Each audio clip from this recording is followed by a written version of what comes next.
Good morning all my dear students. जय हिंद। स्वागत है आप सभी का आपके द नॉलेज वर्ल्ड इंस्टीट्यूट के इस डिजिटल चैनल पर। आज हम झारखंड बोर्ड क्लास 8 के साइंस आंसर की को लेकर के आए हुए हैं। जैसा कि आप लोगों का एग्ज़ाम हो चुका है, ये हमारा टर्म 1 का एग्ज़ाम था और आप लोगों ने एग्ज़ाम में कितना क्वेश्चंस का आंसर सही किया और कितना गलत किया, उसी को हम लोग मैच करने वाले हैं। सो मैं सब क्वेश्चंस का आंसर 1 बाय 1 बोलने वाला हूँ। आप लोग उसको मैच करते जाइएगा और कमेंट में बताइएगा कि कितना आपका आंसर सही हुआ है और कितना गलत हुआ है। तो चलिए हम लोग शुरू करते हैं। 51 नंबर क्वेश्चन। बल का केवल परिणाम होता है, केवल दिशा होती है, परिणाम और दिशा दोनों होता है, इनमें से कोई नहीं। तो बल का इसका आंसर 3 हो जाएगा। बल का परिणाम और दिशा दोनों होता है, इसका आंसर 3 हो जाएगा। ओके, तो हम लोग नेक्स्ट बढ़ते हैं। बल का मात्रक है, तो बल का मात्रक क्या है? इसका ऑप्शन नंबर 1 है पास्कल, दूसरा है न्यूटन प्रति वर्ग मीटर, तीसरा है 1 और 2 दोनों, और फोर्थ है इनमें से कोई नहीं। तो इसका आंसर 3 हो जाएगा। बल का मात्रक पास्कल और न्यूटन प्रति वर्ग मीटर दोनों होता है। ओके, तो इसका आंसर 3 हो जाएगा। नेक्स्ट हम लोग बढ़ते हैं 53 नंबर क्वेश्चन। आवृत्ति का मात्रक है, आवृत्ति का मात्रक हमारा हर्ट्ज होता है, इसका ऑप्शन 3 आंसर हो जाएगा। नेक्स्ट हम लोग बढ़ने वाले हैं क्वेश्चन नंबर 54। क्वेश्चन नंबर 54 हमारा है ध्वनि संचरित हो सकती है, वो आपका है सो ये केवल ठोसों में पहला ऑप्शन, केवल द्रव्यों में दूसरा ऑप्शन, केवल वायु या गैसों में तीसरा ऑप्शन, और ठोसों द्रव्यों तथा गैसों में चौथा ऑप्शन। तो इसका आंसर हमारा चौथा सही हो जाएगा। ओके, हम लोग नेक्स्ट बढ़ते हैं क्वेश्चन नंबर 55। बल क्या कर सकता है? गति को बढ़ाता है पहला ऑप्शन, गति को घटाता है दूसरा ऑप्शन, वस्तु के आकार को बदलता है तीसरा ऑप्शन, और चौथा इनमें से सभी। तो बल ये सभी कार्य करता है, इसीलिए इसका आंसर 4 हो जाएगा, यानी कि 55 नंबर क्वेश्चन का आंसर चौथा हो जाएगा। ओके, तो हम लोग बढ़ते हैं इसी तरह से क्वेश्चन नंबर 56 की ओर। कुएं से पानी खींचना कैसा बल है? कुएं से पानी खींचना एक आकर्षण बल है। ओके, इसका आंसर 1 हो जाएगा। नेक्स्ट हमारा क्या है? भार का मात्रक है, भार का मात्रक हमारा न्यूटन है, दूसरा है किलोग्राम भार, तीसरा है 1 और 2 दोनों, इनमें से आपका चौथा में है इनमें से कोई नहीं। तो भार का ऐसा ही मात्रक आपका न्यूटन हो जाएगा, इसका ऑप्शन 1 है। हमारा नेक्स्ट क्वेश्चन है 58। आपतन कोण प्रवर्तन कोण के बराबर होता है? तो इसका ऑप्शन है सदैव, दूसरा है कभी कभी, तीसरा है विशेष दशाओं में, चौथा है कभी नहीं। तो आपतन कोण प्रवर्तन कोण का सदैव जो होता है ये बराबर होता है, इसलिए इसका आंसर हो जाएगा हमारा फर्स्ट, यानी पहला ऑप्शन। हमारा 59 नंबर क्वेश्चन है हम किसी अद्वितीय वस्तु को देख सकते हैं जब प्रकाश पहला उससे उत्सर्जित होकर आँखों तक पहुँचता है, दूसरा दूसरा उससे हमारी आँखों की ओर प्रवर्तित होता है, तीसरा उससे पूर्णतः आर पार गमन करता है, और चौथा है उसके द्वारा पूर्णतः अवशोषित हो जाता है। तो इसका ऑप्शन 2 हो जाएगा सही। उससे हमारी आँखों की ओर परिवर्तित होता है, ऑप्शन नंबर 2 सही हो जाएगा। हमारा नेक्स्ट क्वेश्चन है 60। नेत्र का वह भाग जो इसमें प्रवेश करने वाला प्रकाश को नियंत्रित करता है उसे क्या कहते हैं? तो इसका आंसर हो जाएगा आइरिस। नेक्स्ट हमारा है 61 नंबर। इनमें से विद्युत धारा का सुचालक है क्या है? लकड़ी पहला ऑप्शन, रबड़ दूसरा ऑप्शन, कागज़ तीसरा ऑप्शन, पीतल चौथा ऑप्शन। तो याद रखना पीतल हमारा जो है सो धातु है, तो यही इसका आंसर हो जाएगा, ये विद्युत का सुचालक है। हमारा नेक्स्ट नंबर क्वेश्चन है 62। विद्युत धारा उत्पन्न करता है केवल उसमें प्रभाव पहला ऑप्शन, केवल रासायनिक प्रभाव दूसरा ऑप्शन, केवल चुंबकीय प्रभाव तीसरा ऑप्शन, उसमें चुंबकीय तथा रासायनिक प्रभाव चौथा ऑप्शन। तो इसका ऑप्शन नंबर 4 हो जाएगा, यानी कि उसमें रासायनिक चुंबकीय तीनों प्रभाव विद्युत धारा उत्पन्न करता है। हमारा नेक्स्ट क्वेश्चन है 63। इन निम्नांकित में कौन सा घोल विद्युत का सुचालक है? तो याद रखना ये नींबू में अम्ल पाया जाता है और नींबू का रस हमारा विद्युत का सुचालक है, इसका ऑप्शन 63 का ऑप्शन 1 सही है। हमारा 64 नंबर क्वेश्चन।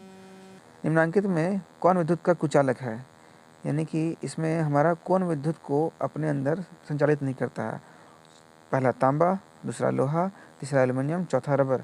तो याद रखना हमारा रबर है सो अधातु है और इसमें विद्युत का संचालन नहीं होता है, ये विद्युत का कुचालक है, इसलिए 64 का क्वेश्चन नंबर आंसर नंबर 4 हो जाएगा। ओके, हम लोग नेक्स्ट बढ़ते हैं 65 नंबर। वह अधातु जो विद्युत का सुचालक है, कोयला, ग्रेफाइट, गंधक और नाइट्रोजन। इसका ऑप्शन नंबर हमारा हो जाएगा ग्रेफाइट। क्वेश्चन नंबर 65 का आंसर 2। नेक्स्ट हमारा निम्नांकित में कौन सी धातु सबसे अधिक अभिक्रियाशील है? सोना, सोडियम, मैग्नीशियम और चांदी। तो इसका हमारा आंसर होने वाला है 2, 66 का आंसर 2। नेक्स्ट हमारा क्वेश्चन है 67 नंबर। एक ईंधन नहीं है, वो क्या है? पहला ऑप्शन मृदा, दूसरा सीएनजी, तीसरा एलपीजी, चौथा बायोगैस। इसमें से आपका है मृदा, यानी कि मिट्टी कोई ईंधन नहीं होता है, इसलिए इसका आंसर 1 सही है। हमारा नेक्स्ट नंबर क्वेश्चन है 68। जंगल में आग किस मौसम से जल्दी लगती है? तो जंगल में सामान्यतः आग लगने का जो रीज़न है वो है ग्रीष्म, यानी कि गर्मी का मौसम, इसीलिए इसका 68 का आंसर 2 हो जाएगा। हम लोग का नेक्स्ट है 69 नंबर क्वेश्चन। दहन के लिए आवश्यक है वो क्या है? नाइट्रोजन, ऑक्सीजन, CO2, इनमें से सभी।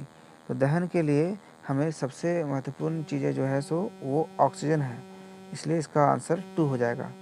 69 का आंसर 2। हमारा नेक्स्ट क्वेश्चन है द्वितीयक, यानी कि 70 नंबर क्वेश्चन। द्वितीयक प्रदूषक है वो क्या है? CO2, SO2, NO2 और सल्फर एवं नाइट्रोजन के अम्ल। तो हमारा इसका 70 नंबर क्वेश्चन का आंसर हो जाएगा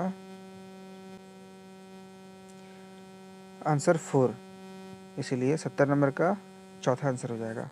हमारा नेक्स्ट क्वेश्चन है आदर्श ईंधन के गुण नहीं हैं। तो इसमें हमारा सस्ता है पहला ऑप्शन, दूसरा है महंगा, तीसरा है सहज उपलब्ध, चौथा है इनमें से कोई नहीं। तो याद रखना, यानी महंगा आदर्श ईंधन के गुण नहीं है, इसका आंसर 2 हो जाएगा। 72 नंबर क्वेश्चन है एरोसोल किन सूक्ष्म कणों का बादल है?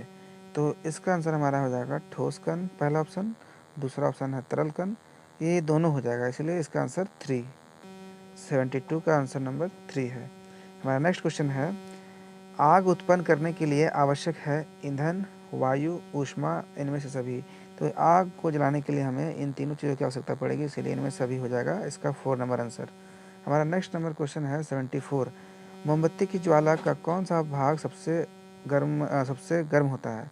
तो मोमबत्ती का सबसे बाहरी भाग जो होता है वो सबसे ज़्यादा गर्म होता है, इसलिए बाह्य क्षेत्र ऑप्शन नंबर फर्स्ट आंसर हो जाएगा। हमारा नेक्स्ट क्वेश्चन है कौन सी गैस अत्यंत विषैली है?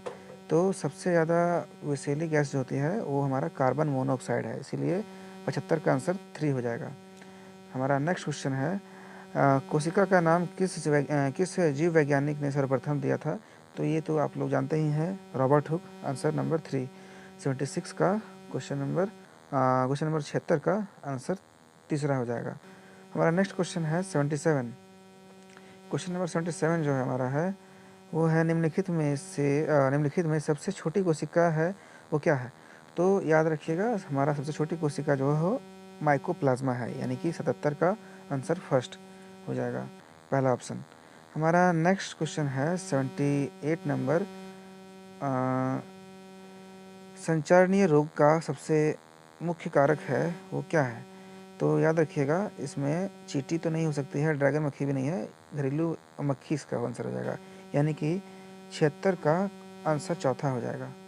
हमारा 76 नहीं, सॉरी ये 78, थोड़ा सा राइटिंग प्रॉब्लम है, ये एक्चुअली में फ़ोटो सही से नहीं आया हुआ है, आप लोग देख लीजिएगा, इधर इंग्लिश साइड में लिखा हुआ है 78 नंबर, है ना। हमारा 79 नंबर चलते हैं। सूक्ष्म जीव कहाँ पाया जाता है, कहाँ पाए जाते हैं? तो ये क्वेश्चन आप लोगों को पहले ही पढ़ाया गया था। जल, वायु, मिट्टी, यानी कि सभी जगह सूक्ष्मजीव होते हैं, इसका आंसर नंबर 4 हो जाएगा। हमारा 80 नंबर क्वेश्चन है, यानी 80 नंबर क्वेश्चन क्या है? जंतुओं में जनन की विधि कितनी होती है? तो याद रखिएगा जंतु में जनन की विधि 2 ठो होती है, इसलिए इसका आंसर नंबर 1 हो जाएगा, यानी 80 का ऑप्शन पहला आंसर सही है। हमारा 81 नंबर क्वेश्चन का आंसर होगा नर तथा मादा का संलयन क्या कहलाता है? तो इसमें ये तो ना ही लैंगिक कहलाएगा, ना ही अलैंगिक, ना ही जनन, इनमें से आपका कोई नहीं हो जाएगा, कोई भी नहीं। ऑप्शन नंबर 4 आंसर सही है, ठीक है, क्योंकि नर और मादा का संलयन को निषेचन कहते हैं, जो कि यहाँ दिया नहीं हुआ है। हमारा नेक्स्ट नंबर क्वेश्चन है अंड प्रेरक जंतु कौन से हैं, यानी कि इसमें अंडे देने वाले जंतु कौन से हैं। तो मेंढक पहला है, छिपकली दूसरा है, मुर्गी तीसरा है, यानी कि ये तीन वे सभी अंडे देते हैं, इसलिए अंड प्रेरक कहलाएंगे। हमारा 82 का क्वेश्चन का आंसर 4 हो जाएगा। हम लोग आते हैं क्वेश्चन नंबर 83। क्वेश्चन नंबर 83 का आंसर हो जाएगा हमारा कोशिका का ऊर्जा ग्रह किसे कहते हैं, यानी किसे कहा गया है। तो ये जानते हैं हम लोग, माइटोकॉन्ड्रिया। 83 नंबर क्वेश्चन का आंसर माइटोकॉन्ड्रिया हो जाएगा। ओके, हम लोग नेक्स्ट नंबर बढ़ते हैं 84। डेंगू परजीवी का वाहक है मादा एडिस मच्छर, यानी कि पहला ऑप्शन सही है। हमारा नेक्स्ट नंबर क्वेश्चन है कि स्त्रियों में 85 नंबर क्वेश्चन, स्त्रियों में जनन आयु का प्रारंभ उस समय होता है जब उनके ऋतुस्राव प्रारंभ होता है, स्तन विकसित होना प्रारंभ करते हैं, शारीरिक भार में वृद्धि होने लगते हैं, शरीर की लंबाई बढ़ती है। तो इसका सही आंसर हो जाएगा ऑप्शन 1। इसको आप लोग सही कर लीजिएगा। हमारा 85 का पहला ऑप्शन सही है। मलेरिया रोग का कारण है, क्वेश्चन नंबर 86। मलेरिया रोग का कारण है प्रोटोजोआ, जी हाँ प्रोटोजोआ, इसका पहला ऑप्शन सही है। हमारा क्वेश्चन नंबर 87 नंबर है, स्त्रियों में होने वाले मासिक स्राव की सामान्य अवधि क्या है। तो इसका सही आंसर 28 दिन हो जाएगा, ऑप्शन नंबर 4। हमारा नेक्स्ट क्वेश्चन है पादप कोशिका का सबसे बाहरी आवरण क्या कहलाता है। क्वेश्चन नंबर 88 का आंसर हमारा हो जाएगा कोशिका भित्ति, यानी कि आंसर नंबर 2। हमारा नेक्स्ट क्वेश्चन है 89 नंबर, मुर्गी के बच्चे को क्या कहते हैं। तो ये सभी जानते हैं, ऑप्शन नंबर 2 सही है, चूजा। हमारा 90 नंबर क्वेश्चन है कि शुक्राणु कैसे होते हैं। तो सूक्ष्म, छोटे, बहुत सूक्ष्म और छिन्न। तो 90 नंबर क्वेश्चन का सही आंसर है छिन्न, यानी कि इसका आंसर नंबर 4 हो जाएगा। हमारा 91 नंबर क्वेश्चन है निम्न में से कौन सा आहार किशोर के लिए सर्वोचित है। तो ये हमारा क्वेश्चन पहले पढ़ा गया है, ये हो जाएगा हमारा रोटी दाल सब्जियाँ। 91 नंबर क्वेश्चन का आंसर 2 हो जाएगा, आप लोग इसको मैच कर लीजिएगा। हमारा नेक्स्ट नंबर क्वेश्चन है 92 नंबर, एड्स किस संक्रमित व्यक्ति से दूसरे व्यक्ति में किसके जरिए फैल सकता है। तो ये हो जाएगा रुधिराधान से, यानी कि आंसर नंबर 2 हो जाएगा, यानी कि 92 का 2 हो जाएगा। हमारा 93 नंबर क्वेश्चन है निम्न में कौन सा प्रतिजैविक है। तो इसमें आपका हो जाएगा answer number sodium bicarbonate, streptomycin, alcohol, yeast, यानी कि इसका आंसर हमारा हो जाएगा 2, स्ट्रेप्टोमाइसिन। 94 नंबर क्वेश्चन है यीस्ट का उपयोग निम्न के उत्पादन में होता है क्या। चीनी पहला, अल्कोहल दूसरा, जी हाँ अल्कोहल। यीस्ट का उपयोग अल्कोहल का निर्माण करने के लिए किया जाता है, इसलिए हमारा 94 नंबर का आंसर 2 हो जाएगा। हमारा 95 नंबर क्वेश्चन है आत्महत्या का थैली कहलाता है लाइजोसोम, ऑप्शन नंबर 2 सही है, ठीक है। 96 नंबर क्वेश्चन है लड़कियों की अंतःस्रावी ग्रंथियों से हार्मोन उत्सर्जित होता है, वो हमारा ऑप्शन नंबर 1 है एस्ट्रोजन। तो 96 का आंसर नंबर 1 हो जाएगा एस्ट्रोजन। हमारा 97 नंबर है दूध को दही बदलने वाला सूक्ष्म जीव है प्लेज्मोडियम, यीस्ट, शैवाल, लैक्टोबैसिलस। तो इसका आपका हो जाएगा ऑप्शन नंबर 4, लैक्टोबैसिलस हमारा जो है सो दूध से दही बनने के लिए सूक्ष्म जीव जो होते हैं वो आपके उपयुक्त होते हैं। हमारा 98 नंबर क्वेश्चन है प्रोटीन निर्माण का संश्लेषण होता है वो कहाँ होता है, लाइसोसोम, राइबोसोम, माइटोकॉन्ड्रिया और गोल्गी कार। तो ये हमारा आंसर हमारा हो जाएगा राइबोसोम हमारा जो है सो प्रोटीन का निर्माण करता है, प्रोटीन निर्माण का संश्लेषण करता है। ओके, हमारा 99 नंबर क्वेश्चन है निम्न में से कौन जीवाणु जनित रोग है। तो हमारा हो जाएगा क्षय रोग, answer number 3। Okay, and last हमारा क्वेश्चन है हार्मोन क्या है। तो आपका भौतिक पदार्थ, रासायनिक पदार्थ, 1 और 2 दोनों। इसमें बहुत सारे लोग कंफ्यूज कर गए हैं, इसमें एक्चुअली में इसका आंसर हो जाएगा रासायनिक पदार्थ, क्योंकि हार्मोन हमारा रासायनिक पदार्थ है, इसका आंसर 2 हो जाएगा सही। ओके, तो ये हमारा साइंस का आंसर की कंप्लीट हो चुका है। आप लोग अपना कितना क्या आंसर सही किए हो, कितना गलत किए हो, आप लोग कमेंट बॉक्स में ज़रूर बताएं और हमारा सारा पेपर्स को धीरे धीरे अपलोड कर दिया जाएगा। ओके, तो आप लोग मिला लीजिएगा। Thank you.